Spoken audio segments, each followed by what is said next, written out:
Hi, welcome to the Quipster Film Review Podcast. My name is Vince Leo. I am the film critic for the website Quipster.net. I invite you to check out over 3,800 of my written reviews at that website, Quipster.net, Quipster.net. Today I'm going to be looking at a film. It's the latest one from Shane Black. He's the director as well as the co-screenwriter. Anthony Bagarozzi gets the co-screenwriter credit. The film stars Ryan Gosling and Russell Crowe, with supporting roles for Angourie Rice, Margaret Qualley, Matt Bomer, Yaya DaCosta, and Kim Basinger. The film's rated R because of violence, sexuality, nudity, language, and brief drug use, and the film runs an hour and 56 minutes. This is Shane Black's third turn as a director.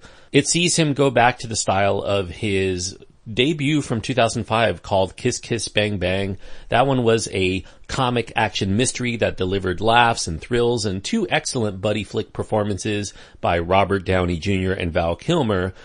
That film is a Los Angeles-based neo-noir homage to pulpy detective mystery thrillers, and The Nice Guys feels more like an LA-based homage to other acclaimed neo-noir detective films that have come out since the heyday of the film noir era, most notably 1974's Chinatown and 1997's LA Confidential. You know, if you look at the cast here, it's definitely not a coincidence to see Russell Crowe and Kim Basinger reunite for The Nice Guys. You know, given the pedigree of Chinatown and LA Confidential, those are not bad films at all to draw inspiration from in the world of neo-noir. Though I do think that when you compare it to the neo-noir that was Kiss Kiss Bang Bang, that film had solid laughs and exciting thrills and terrific comic interplay from its two leads. In The Nice Guys, they are more like occasional chuckles, a lot of noise and violence without a lot of tension, and two passable comic performances from actors who are not particularly known for their comedic chops in Russell Crowe and Ryan Gosling. The Nice Guys is set in 1977. We watch an opening sequence in which a hot young porn star named Misty Mountains ends up getting killed in a tragic car accident. Ryan Gosling plays a widower private dick named Holland March. He's been recently hired to find a woman named Amelia, who many think is dead, and also a dead ringer for Misty Mountains. And there are a few people who claim to have recently seen her alive and well, though that remains the film's central mystery. Holland soon has a run-in with a tough-as-nails thug-for-hire named Jackson Healy. Healy happens to be protecting and then also looking for Amelia. At first, he ends up punishing and then actually needing Holland and hiring the detective himself. It's a pretty shaky pairing, but together these two men follow clues and they end up thumping on potential witnesses, not always successfully. They peek into the seamy underbelly of Los Angeles with Holland's precocious 13-year-old daughter Holly finding herself in the middle of the action more often than not. The further that they dig into the mystery, the more that they stir up trouble for themselves. They end up putting themselves in the path of deadly bad guys and eventually into the chokehold of the local politics around there. Now, despite Shane Black's lifelong love for the city of Los Angeles in pretty much all of his films, it should be noted that The Nice Guys is actually shot in the city of Atlanta in Georgia, and that somewhat diminishes the film's authenticity for those who want to feel within that era of Los Angeles in the 1970s. And that's especially curious because the city's importance to the story is such a vital component. Further compounding the authenticity problems are anachronisms within the film. Especially when you see the overhead shots of the city, they have that sheen of computerized visual effects tinkering to them that definitely makes it not quite seem like Los Angeles in the 1970s. And I do have some nitpicks as far as the timeline goes, although reportedly set in 1977.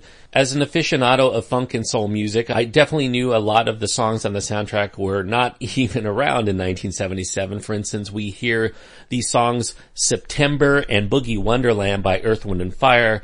They did not produce those as singles until late 1978 and early 1979, respectively.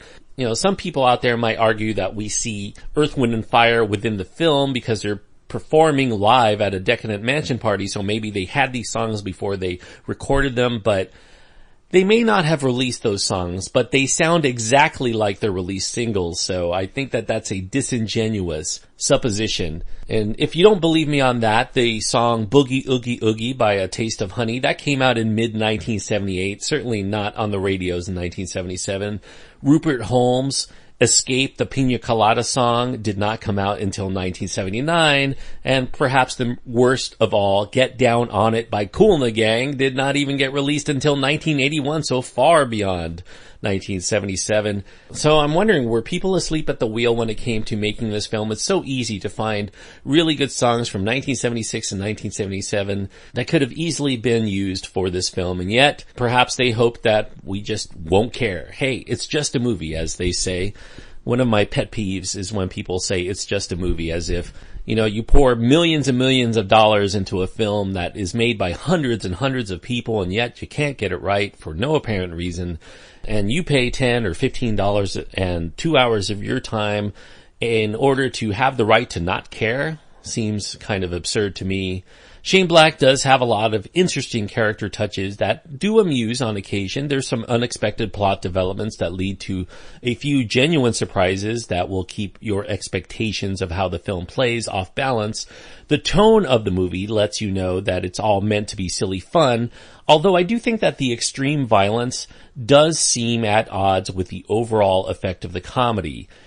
Shane Black's attempt for his characters to find a semblance of goodness despite the amoral way in which he spins his yarn makes it start to kind of stall out whenever it seems like it's about to hit its stride. There are attempts here at bumbling slapstick as if there's some kind of old school duo. In one scene, Ryan Gosling evokes the twitchy stammering of Lou Costello. In another, we see Russell Crowe engage in that pretty passé by today's standards device known as the spit take. However, you know, as buddy comedies go, I don't think that the two men play well enough as a team to make you want to see more of this pairing in the future, so it's less than successful on that count. Since they're followed along by Holly, the 13-year-old, who is actually smarter than the two leads, that presumably could make for a very funny third wheel kind of Nancy Drew type. She ends up becoming the parent in the absence of her mother. Her father is incompetent and alcoholic. And yet, despite her intelligence, we do see the young girl in persistent danger of physical and sometimes even mortal danger. Those scenes leave a bad aftertaste to much of the action that's within the film.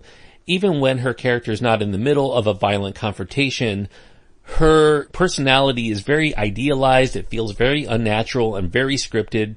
There's an attempt to make Holly the moral conscience of the film because she tries to minimize the amount of killing that Jackson does. But given how artificial her character plays out within the film, this element also plays out as spiritually empty as the rest of the movie. The action involves a lot of very loud gunfire and a lot of breaking of glass. It's somewhat reminiscent of buddy cop films from the 1980s, such as 48 Hours and many of the copycats that followed it, including the Shane Black scripted Lethal Weapon. The editing of these action scenes are choppy, sometimes to near incoherence. It doesn't really keep up the snarky zip that we're accustomed to from a Shane Black film over the years.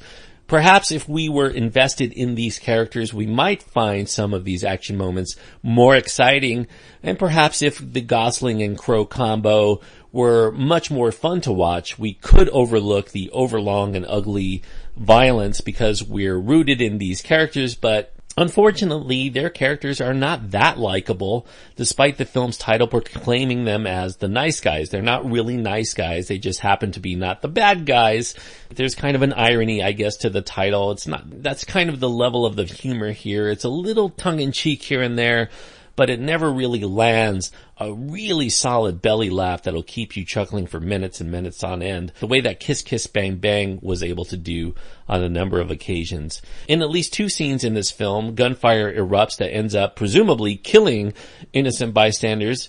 There's nothing really funny or remorseful about such shots. It really ends up kicking up this cloud of nihilism that suffocates this uneven comedy until we end up feeling pretty much nothing at all about any of it. Occasionally, Shane Black stumbles into a witty line or a funny character beat, but those moments come and go like a fleeting breeze on a humid, sticky day. It's enjoyable for the moment it lasts, and then you're back stuck in the mire of it. While I do typically enjoy Shane Black's output quite a bit, I'm a big fan of Shane Black. I think he's really smart, really funny. I didn't care much about The Nice Guys as a film, unfortunately. I do think that when compared to his other works, the laugh quotient is lower. The brutality of the violence is too harsh, perhaps more harsh than it needed to be.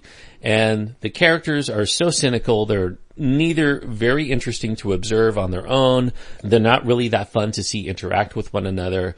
Despite pretty good character actors among the lead and the supporting cast, ostensibly, this is both a parody and an homage to great neo-noir films, and there are a lot of references to TV fare of the 1970s, most notably the Rockford Files and the Waltons and other such things that a lot of people who watch 1970s shows will know about. The nods are smart enough to make fans of those works appreciative of the many attempts, and yet, on their own, they don't enhance the incomprehensible mystery within The Nice Guys to make it something to savor on its own terms.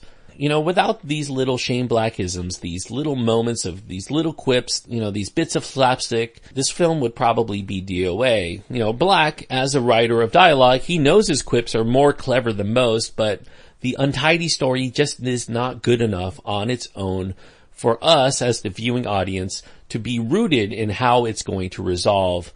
As they say, nice guys finish last, but in the case of The Nice Guys, I didn't care where it wound up so long as it eventually finished. I'm giving it 2.5 stars out of 4. 2.5 stars means that I do think that it had all of the tools, all of the talent here to make for a good, winning film, and yet it just wasn't able to coalesce into something truly satisfying.